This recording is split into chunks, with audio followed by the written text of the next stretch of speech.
మీరు నాకు బాగా నచ్చారండి. అయితే మనం ప్రీ వెడ్డింగ్ కి మౌంటైన్స్ కి వెళ్దామా? మీరు ఎలాగంటే అలాగేనండి. ఎలాగంటే అలాగేంట్రా, ఎలాగంటే అలా ఏంటి? పెళ్లి చూపులో ప్రీ వెడ్డింగ్ షూట్లు అవి లేవని చెప్పు చెప్పు చెప్పు. సరే అక్క, ఎంత ఉప్పు సరిపోతుంది కదా.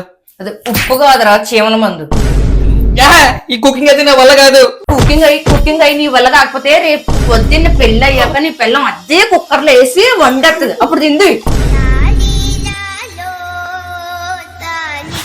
ఇంకేదో తీసుకో. నీకు ఎన్నిసార్లు చెప్పాలి నీకు? ఏదైనా ఇచ్చినప్పుడు పందిలా తాగేయడం కాదు, ముందు వాసన చూడు. నీ పెళ్ళం పాయిజన్ కలిపి ఇచ్చేస్తే ఎలా తెలుస్తుంది నీకు? ఇంకా ఫైనల్ రా, మీ పెళ్ళానికి ఎవరైనా లేవడం తెలిస్తే ఏం చేస్తావు? పెద్ద పని చేసుకుని వాళ్ళిద్దరిని కలిపేస్తాను. వీడు మరి శ్రీకాంత్ మరి సాక్రిఫైస్ చేస్తాను. మరి ఏం చెయ్యాలి? పారిపోయి ప్రాణాలు కాపాడుకోవాలి. ఇన్ని ప్రాబ్లమ్స్ లో కూడా నాకు పిల్ల అవసరం అంటావా? అవసరమే, నాకు ఆడబడి కట్ట